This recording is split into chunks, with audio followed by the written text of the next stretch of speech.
The human experience, with our flaws, our passions, our triggers, our inspirations, and our imprints.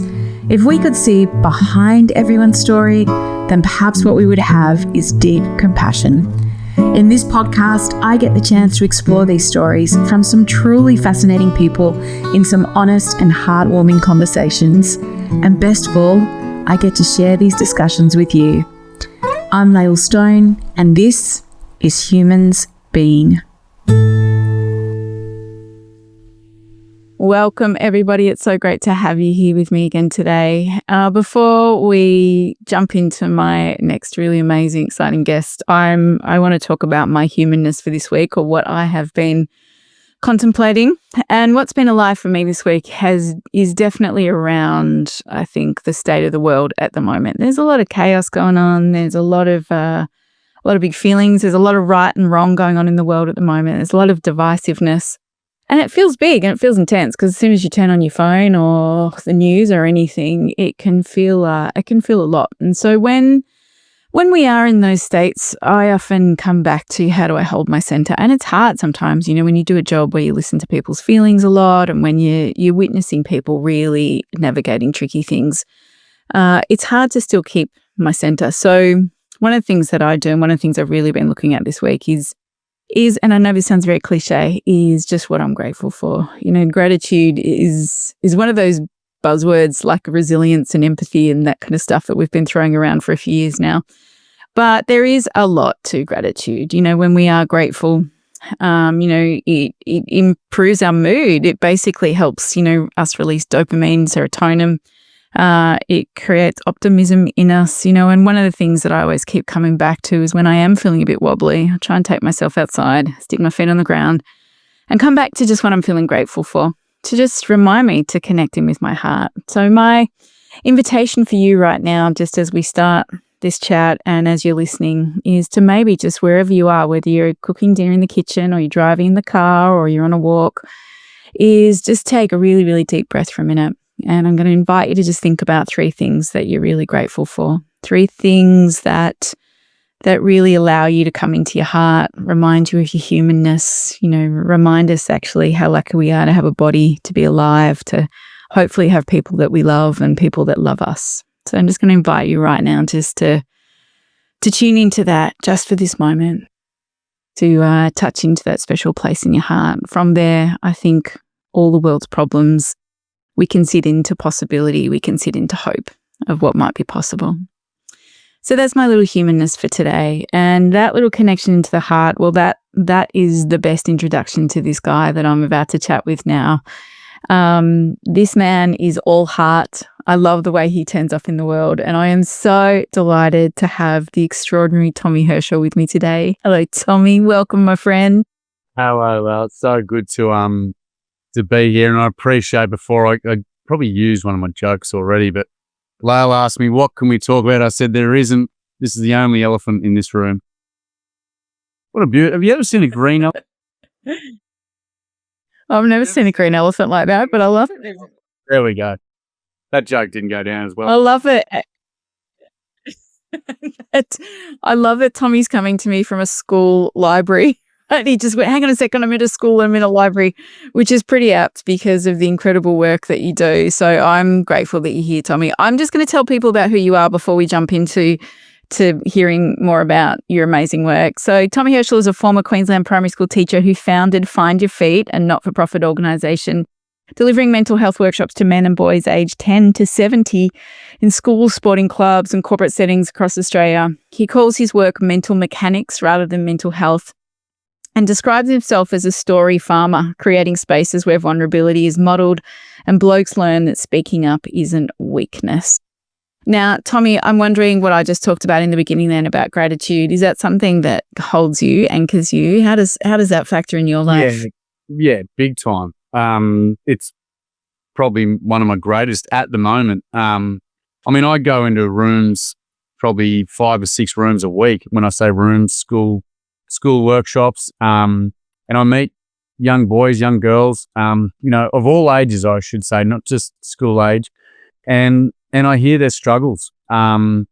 and I also hear what they're doing about their struggles. So I think the most beautiful thing about that is you not only get gratitude, but you get perspective. So, you get a young fella who steps up and says, hey, I miss my family. Just had a workshop just then. I miss my family. We're still all together. No one's passed away, but we did a road trip around Australia and we were just so close. And he was a grade 6 boy. He said, we were just so close. And he said, I miss those times sitting around the campfire. I miss those times having dinner together. And he said, we just were all the time together. And he said, now that we're back, we're not like that. We're struggling to spend time. And, I was lucky enough to get this gratitude of like, wow, I'm really blessed. I got a beautiful little family.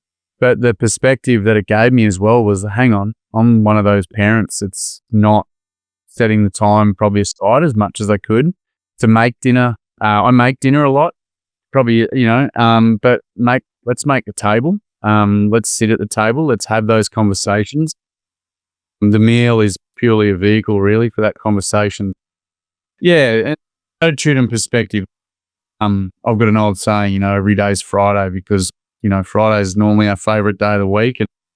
And every single day I feel like I'm just blessed with these young people that deliver me all of these incredible messages. Yeah, to be able to have that gratitude in my world. I love that. That's beautiful. We met through our mutual friend, Andy Reid, who sent me a message and he's like, you have to meet this guy, Tommy. He's like, Lael, you will love him. You will love the work he's doing. And then we got to connect in person. We even had to catch up in Sydney Airport, I reckon it was once. We were flying in different directions, but we got to have a catch up. And I think since I heard about you and heard about your work, I tell a lot of people about it. I am such a champion of it because I think what you are doing is so deeply needed in the world, but it's making a massive impact. So do you want to tell people firstly about Find Your Feet, what it is and how it came about?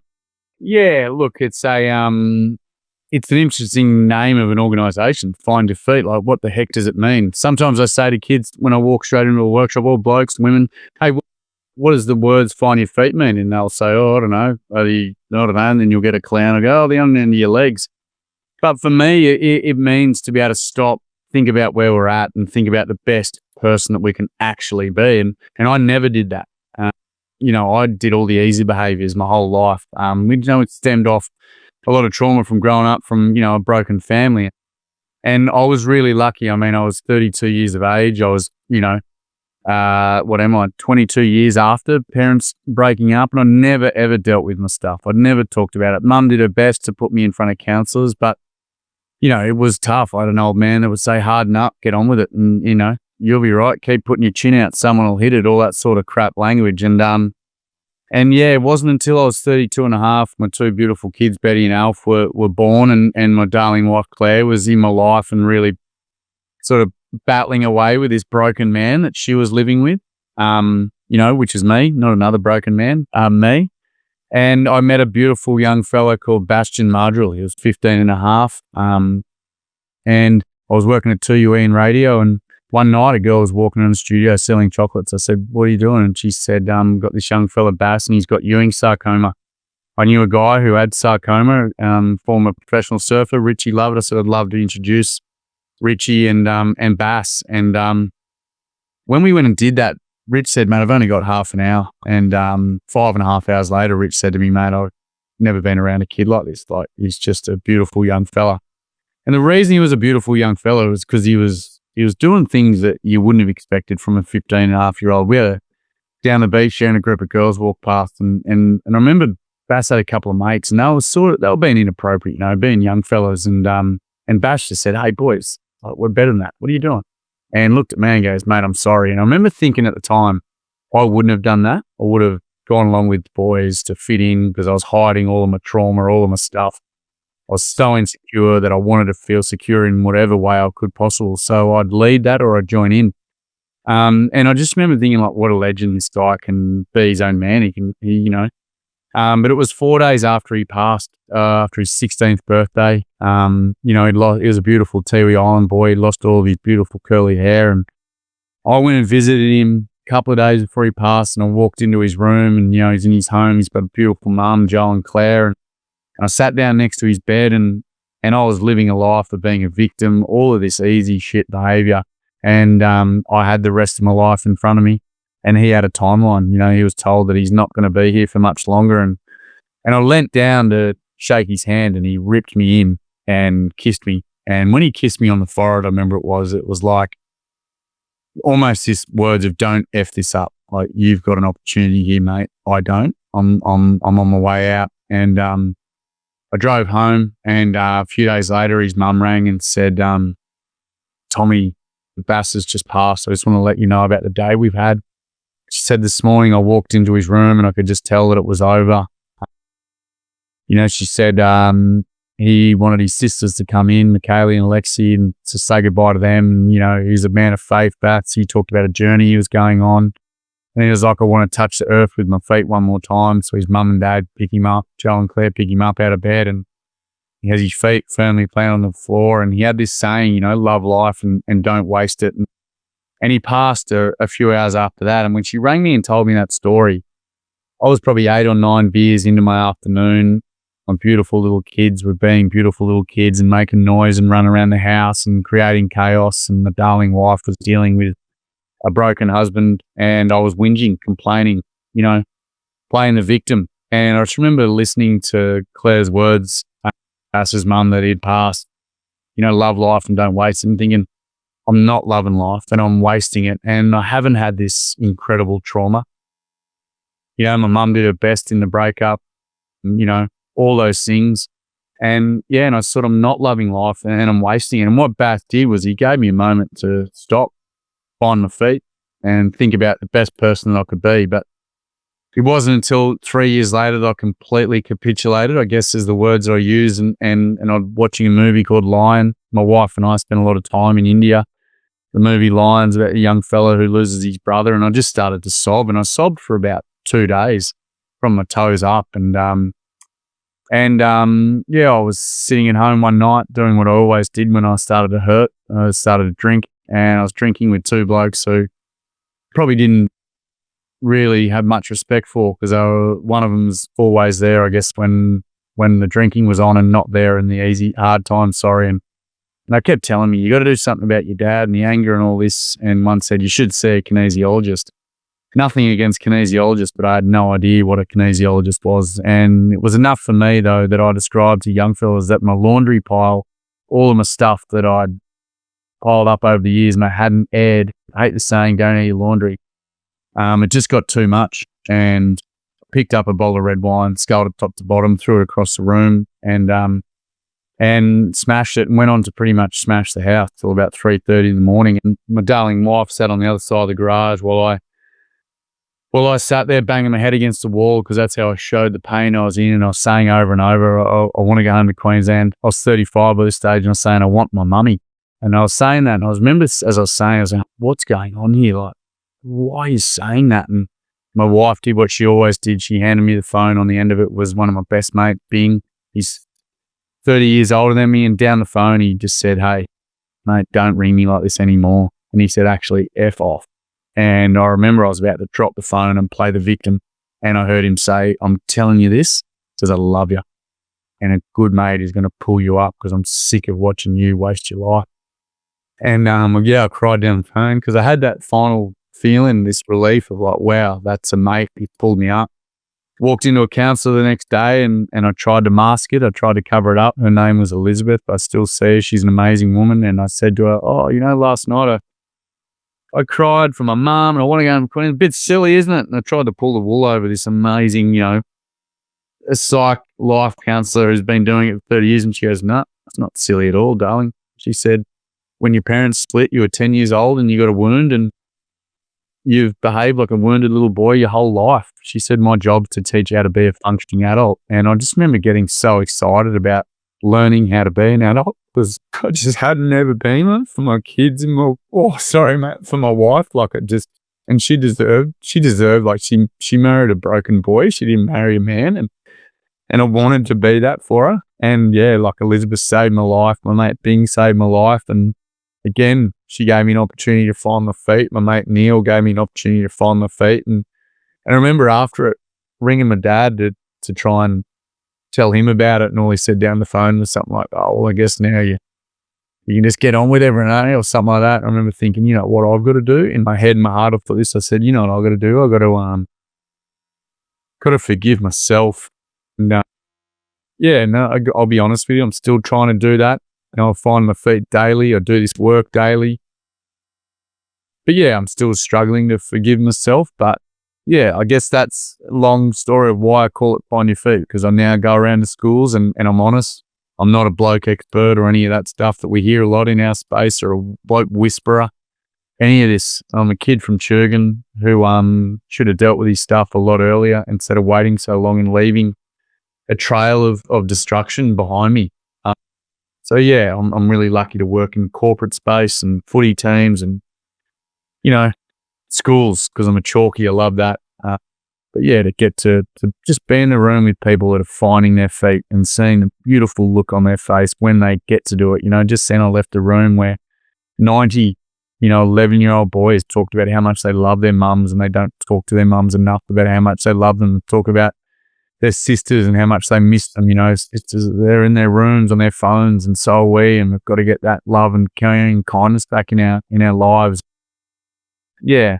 So just then we had 90 boys who found their feet together as a group. Oh, Tommy, just thank you for your beautiful rawness and your honesty of, that's a big story. And it's, we are, as a culture, we are taught right from the very beginning to turn away from the things, to turn away from what's hard, to turn away from the big feelings. And, your story, I think, is so relatable for many people, because things happen when we're kids, whether it's our parents get divorced, whether we're excluded, whether we're bullied, whether something challenging happens to us. And it's in those moments, isn't it, of who we're surrounded by, the voices that we hear, the influences that we have that often depict whether we can lean into it, we can feel the pain, we can process it, or we learn to mask it and turn the other way. And your journey of what you did is, I think, so common of many, many people, that we learn to suppress it. And for you, obviously, it was kind of drinking and sitting in that state. For other people, it's working too much. For other people, it's technology. For others, it's food. I think we all, and what I love about you is we have to have compassion for where we have been, because we are doing often the best we can with the tools that we have around us at that time. Yeah, I love that. And as you do, we have all these opportunities to, go on TV shows and talk shows and radio and do podcasts. And every time I step up, I feel like I've got this huge responsibility to represent all these amazing kids and people that I get to work with. And you put all this pressure on yourself because you're trying to explain to someone how amazing and how beautiful it is. And anyway, I did a thing the other day on Sunrise, and I just felt I can never match and never give, what do you call it? I can never, ever, you can't take people into the rooms. And anyway, I finished up with it, and I was sitting in my car and I was tears crying, I wished I did better. And I did a post on it because I wanted to be honest. And there's this beautiful fellow who follows Find Your Feet, and he sends me passages from the Bible. And, I'd never say I'm not a man of faith. I believe in a higher power, but, I'm not a church goer or reading the Bible, but I value what this guy sent me. And he said, mate, we can only do the best with what's in our hand. We can only do the best. And it just settled me. I just remember thinking, wow, it just felt so good to hear that and feel that. And if we've got mates and our lives and friends in our lives that are prepared for us to not be the best all the time, I mean, what it tells you is they're prepared to accept you for who they are, who you are. But also they're prepared to tell you when you're not good. And they're the best friends, because if we don't have those, we just sit in our shit and our stuff and we stay. Yeah. I think that's such a really important part, isn't it? Because there's this thing I often talk about in my work about how we bond through our wounds. So we'll often bond with people when we want to sit in that victim state and talk about how hard life is, or perhaps when things didn't go well for us, we'll bond with someone else who's had the same kind of story. And it's really easy to stay stuck in those wounds together because, hey, we're connecting over our pain here. Yet I love what you're standing for is, often actually a really good friend is saying, hey, you're not being the potential of who you are, or Yeah. you are out of line with where you are, or what are you hiding from? I mean, that we all need a friend like that, don't we? Where someone will be say, because I love you, like your mate who called you out, because I love you, I'm going to actually call you forward into who I know you really are. Yeah, Yeah. and It's with a it, yeah, sorry to jump in, man. With Find Your Feet, I call those people my pit crew, and talk about Formula One driving or any supercar, any car racing, like you've got a pit crew there that are all prepared to do their best to make sure that car and driver performs at their best. And what they do is when that car's out there in qualifying or practice, they radio them. They say, hey, you're struggling on sector 1, you're not performing sector 3, we need you to do this. And it's awesome that that's what they're able to communicate. And as well as that, the driver's got to be able to go, hey, I'm struggling here. The tyres feel no good there. I'm not performing the best. So they say, well, let's box, come in and let's fix it. I always say to boys and girls, choose 3 or 4 mates that are there to help you change your tyres, and mates that you're able to go, oi, you're part of my pit crew. I'm battling at the moment. I need help. Or mates that are able to ring you and go, hey, Tommy, mate, I noticed that you're not coming down the coffee shop in the morning after a swim. You're isolating yourself. You're over at another. You good? You good? Or mates that'll go, oi, and I love it with blokes because I can have a beer now. I sort of, once I fixed up my thinking, that whole thing around needing 30 beers disappeared, and now I can go and have a beer with a mate. But I've got a great mate, Murph, who'll go, mate, I can see you bat. Let's go and have one or two and have a laugh, and I want to hear what's going on for you.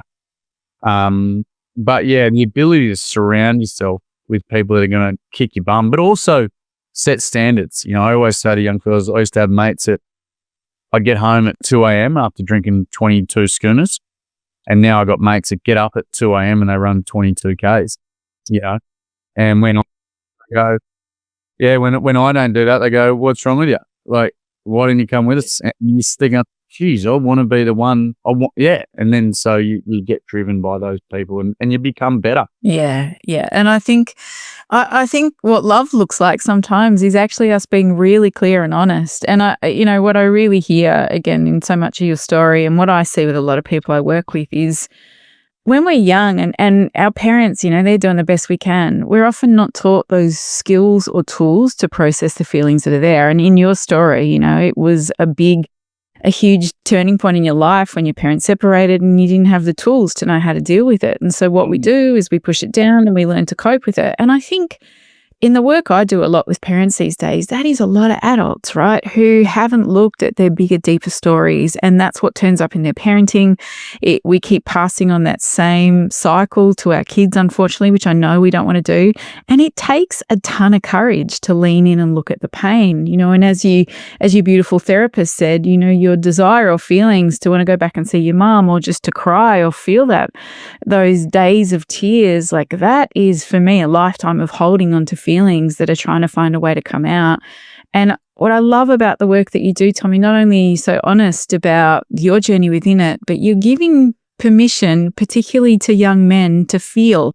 And I think that is one of the most important things that we have to be talking about at the moment.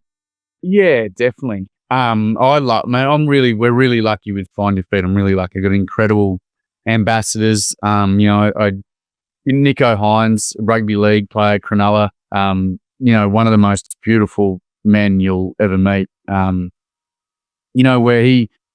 goal is for people to be able to kids to be in their backyard wanting to pass and kick the football like Nico, but also be vulnerable, real and authentic like Nico. Mitch Marsh, is one of my best friends, Australian one day and T20 captain. He came into a workshop a few months ago and he walked in and everyone knew who he was. I didn't need to say who he was. I said, hey, mate of mine, Mitch, he's from West Oz. If you love your cricket, you know who he is. And if I put Mitch up the front, they look at him like, oh my God, he's perfect. He's got everything sorted. He's Australian captain. His life's incredible. I can't talk in front of him. I can't be who I am in front of him because, I'm nowhere near what he is. But what I want them to know is that Mitch has got stuff too, and Mitch has been through stuff. So, I have him sat up at the back of the room, and a beautiful young fella got up and he said, Tommy, I get bullied all the time. He goes, I'm short, I got red hair. He goes, it sucks, right? He goes, coming to school's a nightmare. He said, but I can't control that. I can't control how others treat me. He said, so what I do is, he said, I dress well every day. He said, I pull my socks up, have my shirt in. He said, I always wear my blazer and I always have my tie done really well. He said, because when I look good, I feel good. And I was like, mate, like Mitch is behind him in tears. And then he said, I always use my manners. He said, I'll call miss or ma'am, and I'll call sir. He said, I always say people, how you going? Hello, and use my, and he goes, I just feel good about it. And one of the boys that had bullied him was down the front, like, and he was a tough, like, he's all laying out, like he's on his couch at home. And as he was hearing all this, he was listening, he was starting to sit up straight himself, and you could see him like start to think about his appearance. And he turned around and he just goes, mate, I had no idea you were bloody this tough. I'm the prick who's been putting shit on you. And Mitch is behind him laughing as well as crying because he's never seen a boy like that behave like that. And, you know, like another boy got up, spoke about a journey he was on and, you know, got to the end of the workshop and, you know, everyone's safe and wrapped up. The psych's in the room. She's like, you know, everyone will really, and it was really safe and beautiful. And I said, hey, not very often you get the Australian captain in the room. Let's get a photo. And Mitch, being Mitch, is like, Tommy, mate, not yet. I've got to do something. Walked over to this kid in front of everyone. He goes, mate, I just want to let you know what I just saw then was one of the bravest, strongest, most courageous things I've ever seen. He said, I've played under some of the most amazing leaders in Australian cricket, but what you just did then is so incredible and I'm so grateful.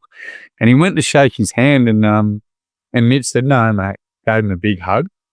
And I remember just looking over at it going like, for that kid, like he might be, that young man, I should say, he might be sitting on the couch in 5 years' time or in 6 weeks' time and seeing Mitch hitting sixes and his mates or his dad's like, wow, I love Mitch. He's a character. He's strong. He's brave. Look how hard he hits it. And that kid's sitting there going, yeah, I love that as well. But what I love more about him is the vulnerability he showed, the warmth he showed me and the affirming of what I did. And that's what I love about Mitch Marsh and Nico and all of our ambassadors, you know, simply by being real, that letting young people know that we're allowed to feel stuff. We're allowed to hurt. It's what do we do in those moments when we are hurting? Yeah, that's when the real champion steps up, you know. And I always say I used to turn left and it's easy. There's a sign when you're driving that says turn left at any time with care. And it's easy to do that, right? In your car, you just turn left. What's hard is to turn right and have to wait in the traffic and be patient and then turn into it, right? And, you know, if we can turn right more often and turn into our struggles and look at them, if there's an opportunity to grow, like we then realize that that's our strengths. That was a workshop I just did then with grade 6 boys, you know, letting them all talk about their struggles and what they're hurting. And at the very end going, boys, what do we learn about each other?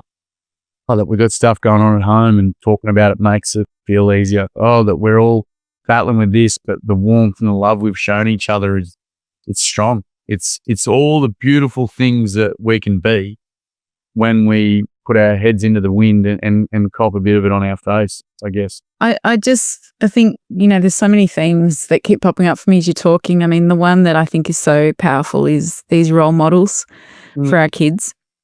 And, you know, that's where athletes can be extraordinary, can't they? Because often kids, especially boys, look up to athletes and, you know, I want to be like them. And when they are able to be real and vulnerable and show the human side of them, I think that is so powerful. You know, for kids can't be what they can't see, right? I say that a lot all the time in our parenting space, but also just in the space of examples of what it is to be an aware, conscious, kind human. I think it's so vital for kids to see that. And I'm also really curious, or just hearing in your words, Tommy, about, you know, this work, this really powerful work that you're doing, and it sounds like you've been on your own healing journey. I mean, how much of this do you feel is just healing those parts of you as you stand in these spaces with these kids? Yeah, a lot. And, you know, I used to work for an organisation that would say, hey, this isn't about you. We're the experts. We know it all. And I'd be sitting there going, an expert? I'm far from that. Like, I'm a battler. I'm 44. I'm doing my best and I'm struggling. And when I walk into a room, that's normally one of the first things I say. I go, hey, I'm not here to, you know, there's not many light shine down on me, mate. I'm not parting any seas here. I'm one of you champions. But so I throw myself straight in, you know, every opportunity to heal, or I'll probably say grow, because I don't know if I'll ever ever be healed, or is say like our stuff to young people say, hey, like with your stuff, if I always say, look at it like it's a big rock, you know, it can be heavy, it can be dark, it can be cold, it can be grey, like our stuff, all those sorts of things. But if we never move it, stuff grows on it, moss, barnacles, it gets harder to move. You'll probably never ever get rid of that stuff. It's always going to be there. But what you got to do is learn how to walk with it. So have it beside you. So it's always there. And when you look at it, you go, hey, this is how far I've come. And this isn't going to dictate me the way that my traumas and stuff used to. So I'll still be in a room. You know, a young fella just said then, like he misses his sisters. You know, I've got at the moment not the healthiest relationship with my sisters, and it's hard and it's uncomfortable. We've had a couple of really uncomfortable conversations. But every time I'm in that room, I get to say to an 11-year-old fella when I'm 44, like, brother, thanks for bringing that up because you've made me think about what I need to do. And what that does is that kid goes, oh, wow, I took a risk. I shared something big. I just helped a 44-year-old man. My mates, look at everyone else standing up. So if I don't give them that vulnerability, they're almost looking at me, I reckon, going like, well, hang on, this fella's obviously got it all together. Does that mean I've got to have it all together? Or by practicing that vulnerability and being that I'm real, they go, oh, the tide comes in, the tide goes out. That's life. Some days we hurt, some days we go strong. That's life. Yeah. And when we can accept that, we're just better for it. Yeah, totally. Wow, we're all really imperfect humans, aren't we? And we're all just doing our best that we can. We have days where we're like winning and we're doing great. And then there's other days where we're just like, I know nothing. And this all feels, you know, really wobbly underneath me. And, you know, I think it's in those days where the kindness and the compassion is so important, because if we beat ourselves up and we make ourselves wrong, then we're just adding more load to whatever we're carrying. And so that compassion piece and the human piece is so vital. I'm wondering about the ongoing journey and struggles of, you know, our own healing and development. Are there certain themes that are still popping up in your life at the moment that you're having to look at? I mean, I remember one of the conversations we had was really about boundaries and the trickiness of sometimes saying no. And, you know, how's all that sitting in your world? Like, what is it that you're really having to navigate right now? Look, I probably learnt why I'm a people pleaser. I never knew the real meaning of being a people pleaser. I just thought, man, I wanted to please everyone, but there's a reason why I wanted to. It's because I felt insecure. I felt like I had to fit in, but also what I've learned is because I don't value myself a lot sometimes. I mean, I can have people come up to me all day and go, mate, love what you do with Find Your Feed. And when you see me around, someone says, I go, mate, take a hat. I gave 3 hats the other day away, you know, on the Gold Coast here. People come up and going, hey, love what you do, but I still don't value myself. And so I become that person who's the people pleaser. And I'm getting a lot better at it because I now look at it with a bit of perspective. In the old days, my people pleasing came out I was first to the pub because I wanted to get there to be the funny guy to fill that small hole. But I also was the last to leave because I didn't want to say to anyone I'm going. I didn't want to let anyone down. But the people that suffered most from that were my family. So it's crazy. I was happy to please all of these people that weren't realistically there for me. In lieu of, you know, my family who were at home on their own, going, hey, where's the old man? So that's a big one for me. And as well, though, learning to put yourself first. You know, I was at a workshop the other week and it was a father-son mentors night, and a champion stood up and he was a legend. He said, hey, I want to apologize to my son in front of everyone. And he said, I work really hard. I make a lot of sacrifices. I miss out on family time, you know, and I'm traveling a lot, but I do that because I want my boy to have the best school. And his little fella didn't really know what to do, which is understandable. But we're able to have this conversation of, well, hang on, let's have a look at what we can learn from our parents who go out and work hard or travel. And so in that moment, I was being a little bit selfish and thinking of myself and thinking, you know what, like I want my kid, Betty and Alf, who I love dearly, to say, wow, Dad travels. He works hard because he wants to help others, and he's showing us that we're allowed to do that. This week I'm with the Australian cricket team and pretty much in camp with them, in the meetings, in the change rooms, and I'm learning about all their culture and leadership. And, for me, that's professional development. I'm putting myself out there and I'm saying to my kids, like, I'm taking a risk. That's what you do in life, to get further down the track and to learn and to grow. And so, yeah, I'm constantly, it's an interesting one. I reckon if I looked at it, I'm constantly working on that wound that Elizabeth taught me about, the 10-year-old wounded boy, and I've healed a lot of it. But because I'm human, every now and again, the Band-Aid gets ripped off and there's blood and there's chaos, but I've gotten better at learning how to fix that wound, if that makes sense, and to live with it. But yeah, I'll be completely honest. I've got to get way better at my stuff, But when I say that, it's beautiful. It's almost like, being the one who shows up to a dress-up party, and when everyone goes, well, why didn't you dress up? You go, because I don't like dressing up, because I'm bloody insecure bastard. I'm happy in my hat and my jeans, but I'm being honest. And then straight away, it's all out in front of them, and no one says anything anymore. It's like, well, yeah, get better at dress-ups, you knucklehead.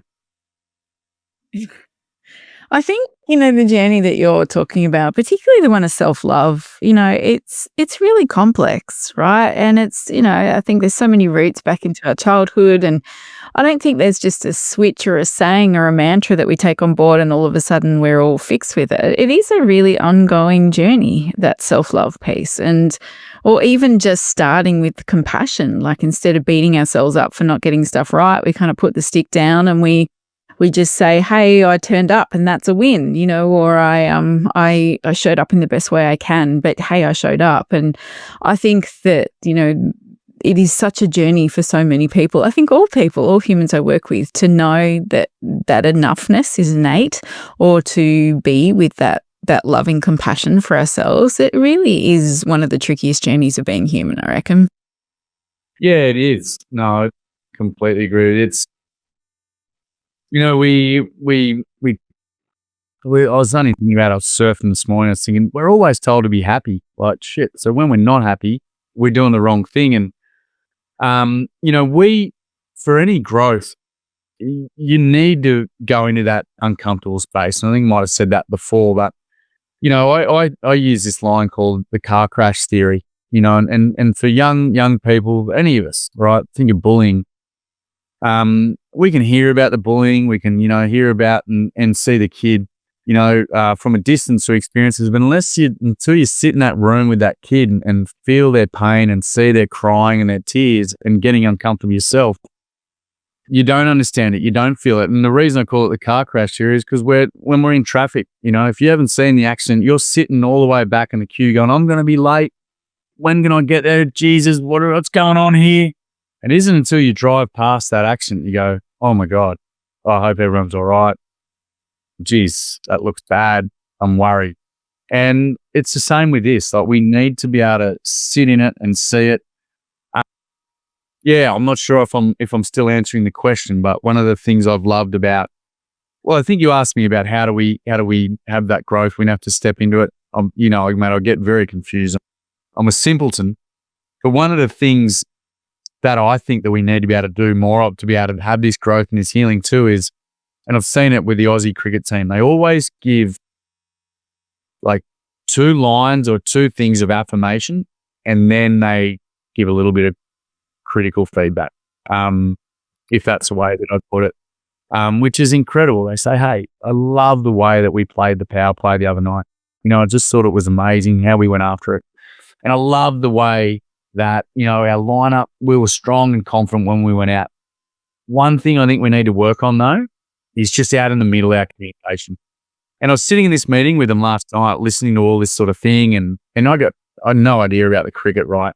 But I have a lot of idea about communication. I was sitting there thinking, imagine if we could do that with our partners, be able to go, Lael, I love today that this morning we woke up, we had that beautiful conversation, laying next to each other in the feathers. I love the cup of tea that we had. It was beautiful.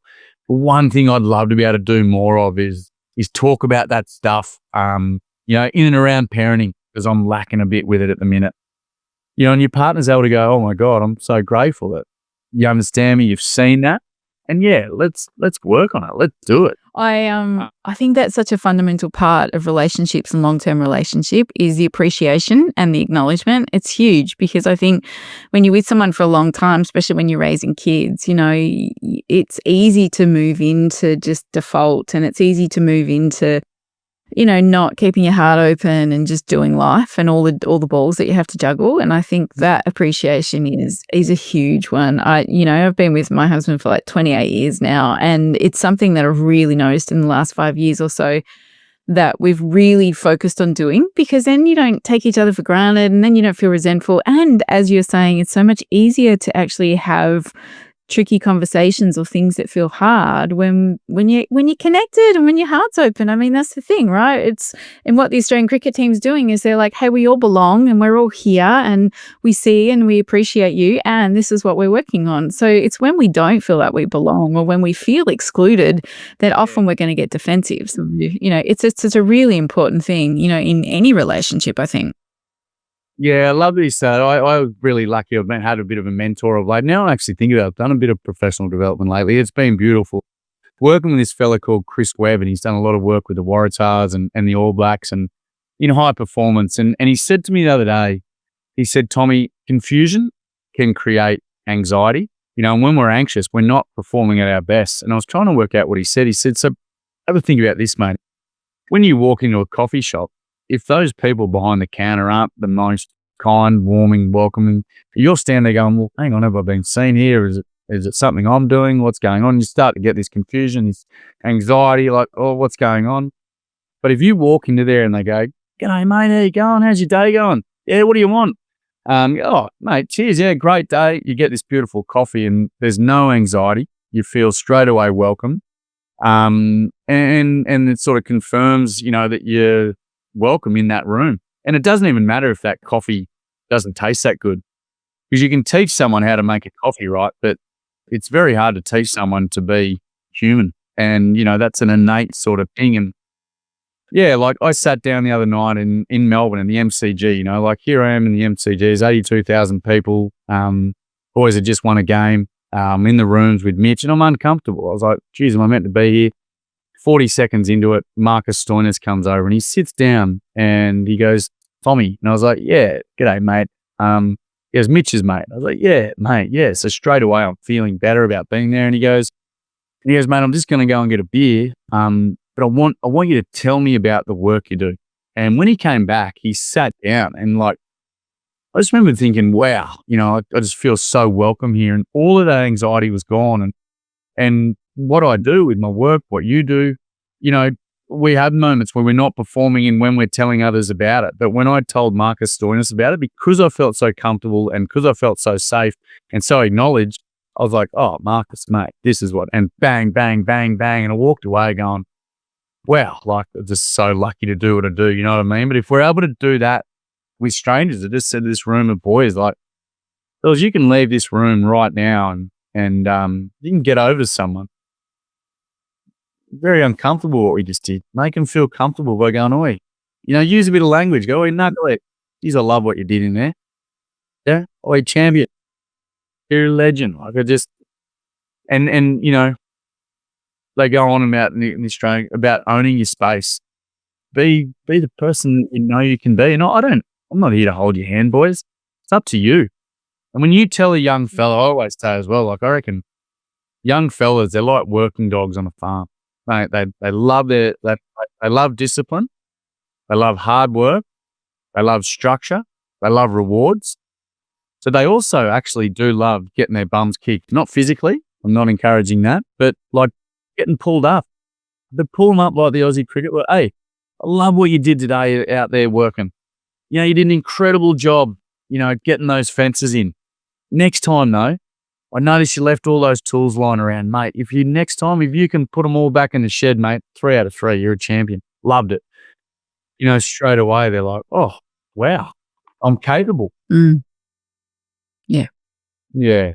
So that language is just so important. It is. I think that's what you do so well, Tommy. You make it safe for them to feel. I think you come in with so much warmth and, with like just some playfulness, which I think helps people drop their guard. You're not making them wrong in any way. You're actually going, hey, I see you, and let's lean into some of this stuff. And I think there's a real art to that. I think you do that so beautifully. I think that not everyone can do that. But as you're saying, we can all make someone feel comfortable. We can all lean in a little bit more. I think, again, we've so been conditioned to lean out or to turn away from the hard stuff, but it's actually not that hard, to actually just acknowledge and to say, hey, I see you and I'm here. And I think, one of my next questions, before we finish up is, you work with a lot of young men, right? And this time in history, I think teenagers particularly always get a bad rap no matter what era we're in, right? The teens always cop it. What would you love people to know about the young men and stuff that you work with? What if they could be in your sessions and actually see what's going on, what do you want everyone to know about these young guys? Mate, it's a good question. And before we go on, I want to be honest on one thing. I always want to do these, I speak this way and Tommy, that, and I want everyone out there to know that I'm probably like with my own boy, Alf, and my little girl Betty, they would maybe listen to this and go, oh shit, Dad's out there doing all that with them, but with us, he's not like this all the time, and I'm not. And so for them, like if they do listen, I'm not sure if they ever listen to podcasts, they probably don't. But yeah, like I'm sorry to them that I wish I could do it more in my own home. And I just wanted to be honest about that because I don't want them listening to it and going, Jesus, you painted this bloke as this schooner who sails the world, but at sometimes he feels like a bloody tugboat sinking in Sydney Harbour. But I just wanted to be. Can I just say, Tommy? Yeah, can I just say before you go on, my daughter, my youngest, who's like a truth teller, she has called me out many times going, you're all about connection, Mum, but you're on your bloody phone all the time and you're this and you're that. And I mean, it's brutal to hear, right? Because when you're out there in the world trying to help people or do this work, it is easy for it to not translate sometimes into the family home. And so I hear you. I absolutely hear you on that. And again, I think we've got to be kind to ourselves because there's no perfect. So we're never turning up perfectly in our families, right? That's the place where sometimes we are messy. And yes, there is motivation to want to do it better. But I'm feeling you on that because my kids call me out all the time around, you say you're abuse, Mum, and sometimes you're not. Yeah, it's big. So sorry, going back to those. What's it? It's the elephant in the room, isn't it? Yes. No, it's so true. I love that question that you asked. And what it is, I got asked this the other day on Sunrise, and I stuffed it up. What's the power of vulnerability? And it is. I had a workshop, and a warning on this one. It's for those with suicides, stuff. I always struggle around the word. These boys got up in this workshop and they talked unbelievably well about all their stuff, gang involvement, abuse at home, domestic violence that they've witnessed, alcohol abuse. And it was an incredible session. There was so much love, so much healing. Teachers were like, I've been here for 10 years, never seen anything like this. Hugging, holding, beautiful. Everyone gets up and leaves except one guy stayed sitting. And I said, mate, what's going on for you, bud? And he just looked at me and said, mate, he said, I was on my way home this afternoon to take my own life. And I said, mate, it's changed. Like you said, you were on your way home. And he said, I just can't believe my mates. He said, even some of the teachers cried and showed emotions. He said, I just can't believe they've all got stuff. He said, I feel like I'm not on my own anymore. He said, I feel like I'm allowed to speak like this now. And I said, mate, you've made an admission. Like I've got to tell the teachers and the doctors here at school, and go, mate, I'm stoked you're going to tell them because I'm actually excited. Same feeling that I had. So for people out there, about teenagers and how they operate and who they are, like you've got this beautiful old red truck, right, that I wear on my shirt. I always say that when it starts to make noise and splutter, it's not because it wants to. My beautiful old red truck doesn't wake up in the morning and say, I'm going to piss Tommy off today. It starts to make noise and stuff when it's breaking down. So, I can go up to the headland where I live at Avalon and I can talk to my mate Sam. Sorry. Got a mate Murph I just really value highly, and yeah, I can chat with him or I can chat with, other mates up there and I can say to them, geez, a red truck's making noise, and they can go, mate, it might be the diff, it might be this, it might be that. But until I go to that mechanic, the professional, I'm not going to know exactly what it is. And it's the same with our stuff with these teenagers. When they start to make noise, when they start to play up, when they disappear into their room, something's going on. We can talk to them. But our job is to be able to make them feel comfortable in this stuff, and hey, like I've had this going on or I've that going on. Some people might be listening going, mate, I haven't seen my kids out of their room in years. But I guess it's just a really good understanding that they're not doing it on purpose. They're not doing it to piss you off. They're not doing it to break your heart. They're doing it because they got some stuff.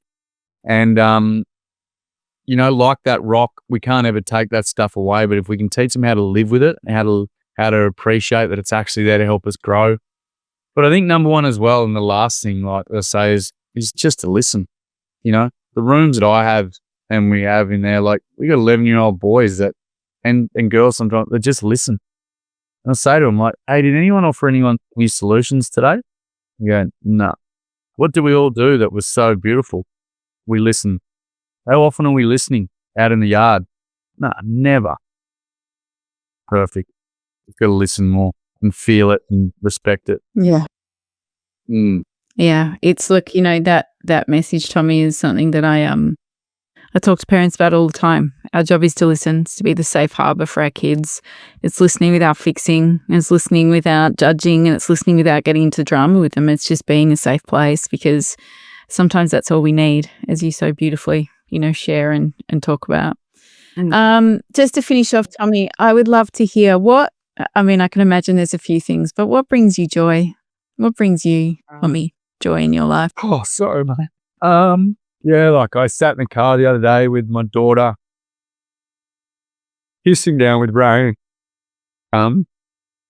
We were just watching a mate of hers play rugby, and we just laughed and joked, and that was one of the most special days. And I've travelled the world with her, so that brought me so much joy. Just this moment, I don't spend enough time with my daughter. I just love her so much. She's just an absolute ripper. You can push her out the door with $5 and a Vegemite sandwich, and she'd come back with a photo book, full of photos, and a bloody roast chook, in her handbag. She's an absolute genius.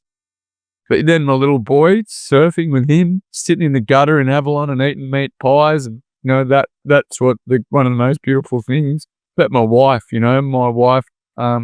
both got our stuff, but my wife allows me to go out and do this. But the joy that she brings me is she is just the most unconditional, as in she doesn't judge anyone. She's got the most beautiful heart. She's incredibly generous. She wants to save the world.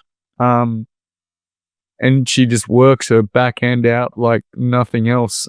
So yeah, those three things are what give me joy. And my little Pamlica Roxy that's, 18 years old, and yeah.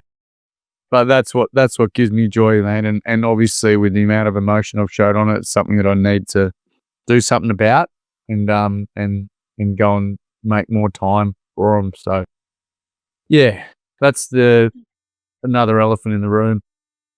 Is that Yeah. I value these elephants, Tommy, and I really honor your vulnerability, man, and I hear you on the deep purpose and passion that you have to help people, and the balance of what that sometimes looks like with our family. I really relate to that, and as your beautiful tears so openly show the deep love that you feel for them, and I really do get the balance of how we turn up in the world and what we do, and also how do we hold that in that container of our family. And it's a juggle. It's a total juggle. And, I think that it guides us, doesn't it, to keep coming back to how can we find more of that balance, so it feels good. So we're all getting our needs met in the bigger picture. Yeah, exactly. No, I like that. I heard a great one the other day of, was achieve your best self, and I thought, what the heck does that mean? Just prepare every day just to be your best self. Yeah, drink water. And our best, yeah. our best selves are sometimes really messy, and I think that when we give ourselves compassion and permission to do that, then often we move through it quicker. We're often then able to turn up and shine in the way that we need to. So, it's the biggest dose of compassion across the board, isn't it? Yeah, exactly. Yeah. No, that's it. And the more we can be uncomfortable, we get that growth, all those sorts of things.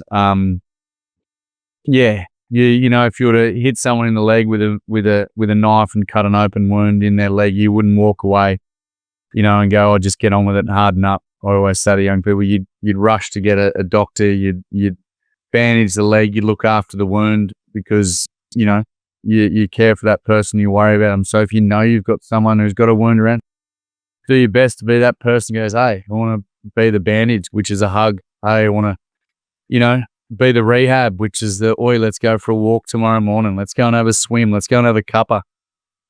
Let's go and have a pig's ear, one or two, and have a laugh." But yeah, if we can walk beside each other more often, yeah, that walk is a hell of a lot easier. That's for sure. Yes, it is. Yes, it is. All right, Tommy, what do you want people to know about what you've got going on? How can they find you? Tell us all your beautiful things that's happening for your work. Yeah, well, there's a website there. Websites are probably like phone books though now, aren't they? No, does anyone go to websites anymore? They're like, "What's a phone?" Yes, they do. Yeah, check out the website. There's a heap of buzzwords on there, real fancy marketing stuff where you'll probably go, "Tommy doesn't sound like he said that." But there's that. There's the Instagram page, which is an interesting one because, social media can be such a damaging thing. But for us to find your feet, it's a let's put some content up there that young people can relate to, and be a real positive. So that's at Find Ya Feet. We're just about to release our first children's book, which is epic. Timmy and the Wonky Fence, which is Timmy's our little character, and his best mate Shaz, and we got Robbo, Clyde, and Murph's in there, my best mate, and Suna and Poop. So that's our year 3 workshops, early primary, that are now about to be released out into the world, and yeah, get on board, buy a tid for tat, a hat if you can, a shirt, and rep it. And when people ask you what it's about, let them know and tell them how you connected it. But I really want to thank you, Lael. Like, I'm really lucky. I mean, you were there for me at the start of my journey, the whole way along this journey you've been. We don't often speak too much, but when I do, I know that I'd show up exactly how I am, and I hope I can do that more often for you. I sometimes feel a little bit selfish. I've got 3 amazing staff now, Matt Clark, a lady called Michelle Morgan, and Louise Watts or Whitaker, little Whit. Yeah, what people can know about Find Your Feet is we're an organisation that's not wanting to take over the world and grow to 1,000 facilitators. We're an organisation that wants to continue to give people a platform to tell their story, the ability to own their stuff, and the skills to walk into a room and go, "Oi, how you going?" I always say, my old man grew up telling me, you got to harden up, you got to get on with it, we got to be more resilient. And you know what? We do. But how much better is that when we can do that with a bag full of tools and skills and great mates and a counsellor and a therapist in our world? And that's what helps you get on with it. You can't get on with it when you got no. Yeah. 100%. I agree, all of it.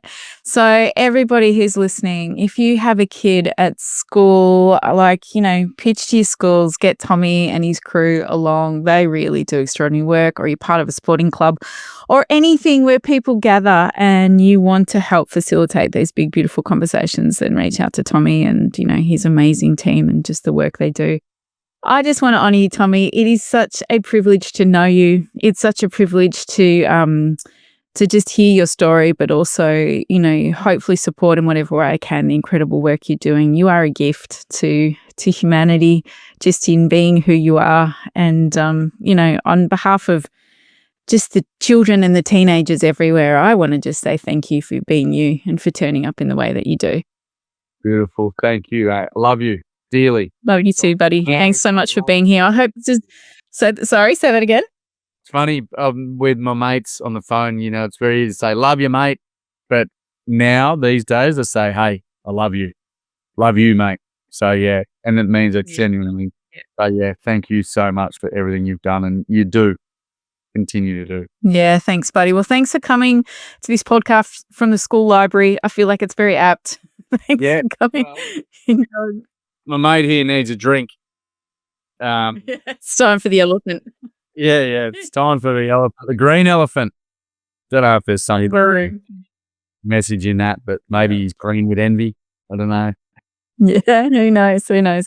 Thank you for being here. Thanks, everybody, for listening. I hope you've had some beautiful takeaways in this journey. You know, for me, it is so much about being real. It's about leaning in. It's connecting. It's just asking that simple question to someone, how are you doing? Where are you? And listening deeply, because you never know the impact that that's going to have on someone's lives.